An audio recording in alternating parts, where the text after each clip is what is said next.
Hello guys, कैसे हो आप सब। उम्मीद है आप लोग अच्छे होंगे। तो गाइस, आज हम लोग पढ़ेंगे यंग्स मॉडुलस ऑफ इलास्टिसिटी। तो जैसा कि हमने इससे पहले वीडियो में हमने बात की थी, हम लोगों ने पढ़ा था स्ट्रेस, स्ट्रेन और हुक्स लॉ पढ़ा। तो अगर जो आपने हमारा वो वीडियो नहीं देखा है तो जाकर के देख लीजिएगा, उसका लिंक मैंने डिस्क्रिप्शन में दे दिया है। तो चलिए आज हम लोग पढ़ते हैं यंग्स मॉडुलस ऑफ इलास्टिसिटी। तो दोस्तों, मैं हूं प्रियांशु यादव और आप देख रहे हैं मेरा YouTube channel P education value. तो दोस्तों, मेरे चैनल को कर लीजिएगा सब्सक्राइब और दबा दीजिएगा बेल आइकन, ताकि हमारे आने वाले नए वीडियोस आप तक सबसे जल्दी पहुंच सकें। तो चलिए स्टार्ट करते हैं। So let's start.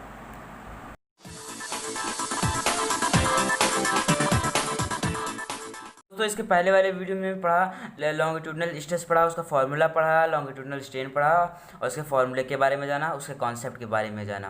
तो यंग्स मॉडुलस ऑफ इलास्टिसिटी पढ़ते हैं। यंग्स मॉडुलस ऑफ इलास्टिसिटी बोलता है कि जब स्ट्रेन कम होगा तो जो रेशियो होगा लॉन्गिट्यूडनल स्ट्रेस का, जो रेशियो होगा वो करस्पॉन्डिंग किसके होगा, लॉन्गिट्यूडनल स्ट्रेन के करस्पॉन्डिंग होगा, जिससे कि हम लोग बोलते हैं यंग्स मॉडुलस ऑफ इलास्टिसिटी बोलते हैं। दोस्तों, इसको हम लोग डिनोट करते हैं, यानी कि इसको सिंबल में लिखा जाता है, इसको डिनोट किया जाता है कैपिटल वाई से। इसको आप लोग ध्यान रख लीजिएगा, ठीक है। ये होता है कैपिटल वाई, कैपिटल वाई में वाई से हम लोग इसको डिनोट करते हैं। इसका मैं पहले आपको एक एग्जांपल देकर समझाता हूँ, जो कि बहुत ही पॉपुलर है और इसी से हर किताब में यही एग्जांपल होता है। तो चलिए इसको मैं आपको बताता हूँ। दोस्तों, यंग मॉडुलस ऑफ इलास्टिसिटी में कहा गया है कि मैंने मान लिया कि कोई एक ऑब्जेक्ट है, ऑब्जेक्ट मान लिया मैंने ये एक वायर है। वायर देखिए सिलेंडर के फॉर्म में होता है, ठीक है। तो ये वायर है, तो बोला गया उस वायर की जो लेंथ है वो कैपिटल एल है और जो रेडियस है उसकी, यानी कि ये रेडियस जो है इसका वो क्या है, आर है, स्मॉल आर है, ठीक है। अब बोला गया है उसको हमने किसी चीज़ से लटका दिया, हैंग कर दिया, यानी कि लटका दिया है, ठीक है। उसको मैंने लटका दिया है। अब देखिए, जो जब लटकाएंगे तो उस पर कुछ प्रेशर पड़ेगा, तो फोर्स लगेगा उस पर, तो वो थोड़ा सा और खिंचाई होगी उसमें, ठीक है, यानी कि स्ट्रेच होगा उसमें, उस बॉडी में स्ट्रेच होगा, यानी कि वायर में जो होगा स्ट्रेच होगा, तो वो बॉडी थोड़ा सा और नीचे लटक जाएगी, मतलब कि थोड़ा और नीचे से स्ट्रेच होगी एंड फोर्स लगेगा यहाँ से, ऊपर से अपवर्ड फोर्स लगेगा, तो ये बॉडी थोड़ा सा और नीचे आ जाएगी। देखिए इतना आ जाएगी मान लीजिए। तो मैंने मान लिया कि इस ये जो है जितनी बॉडी, मतलब कि जितना एक्स्ट्रा वायर जो इंक्रीज हुआ है उसको मैंने डेल्टा एल मान लिया। डेल्टा एल मतलब यानी कि डेल्टा लेंथ हो गई। और जो इसका मास जो है, इस पूरे वायर का जो मास है, कहा गया है कि वो एम जी है, ठीक है, एम जी मास हो गया उसका। तो ये है Young's modulus of the elasticity, ठीक है। उसका मास क्या हो गया, एम जी है। अब यहाँ पर देखिए, यहाँ पर सर्कल बनना है, तो यहाँ पर इसकी जो वो सर्कमफ्रेंस होगी, पैरीमीटर होगा, पाई आर होगा, क्या होगा, पाई आर स्क्वायर होगा। आप लोग हम लोग देखते हैं Young's modulus of material of the body, ठीक है। तो Young's modulus of material of the body, यानी कि यहाँ पर इसका फॉर्मूला होगा Y equal to longitudinal stress, longitudinal stress upon longitudinal strain.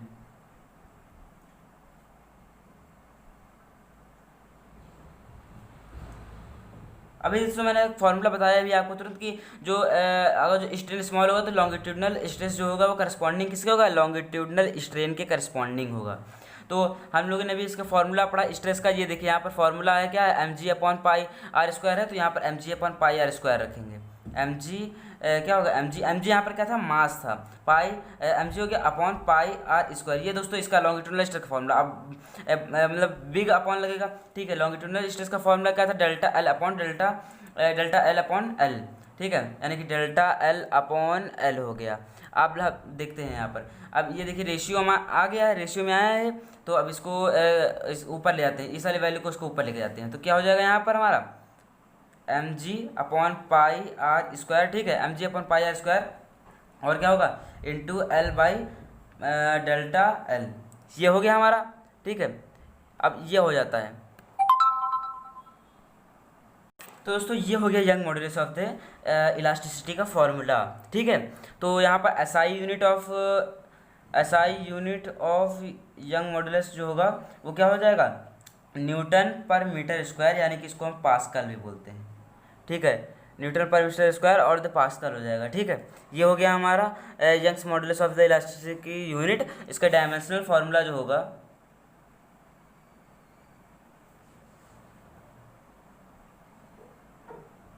जो इसका डायमेंशनल फार्मूला जो होगा वो होगा M L power -1 and T की पावर -2, ठीक है, ये हो जाएगा हमारा।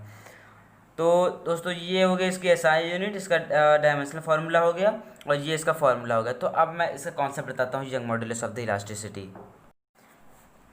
So, according to the Young modulus of the elasticity, when a body whose length is very large as compared to its breadth and thickness is acted upon by the two equal or the opposite forces in the direction of its length, इसका मतलब यह है कि young modulus of the elasticity में कि कोई भी body है जिसकी लेंथ बड़ी है, मतलब ज़्यादा बड़ी है, किसके कंपेयर से, मतलब ब्रेथ और थिकनेस से अधिक बड़ी है, जैसे एग्जांपल हो गया वायर, ठीक है, तो वो एक्ट करेंगे इक्वल एंड अपोजिट फोर्सेस से एक्ट करेंगे in the direction of its उसकी लेंथ से, ठीक है। तो जो लेंथ ऑफ अ बॉडी जो होगी वो बदल जाएगी। मतलब कि यहाँ पर एग्जांपल देता हूँ, अभी आपको दिया था वायर था, इसको मैं लटका दिया, तो यहाँ पर इसकी ये स्ट्रेच होगा तो और लंबी हो जाएगी, तो इसकी लेंथ जो हो जाएगी चेंज हो जाएगी।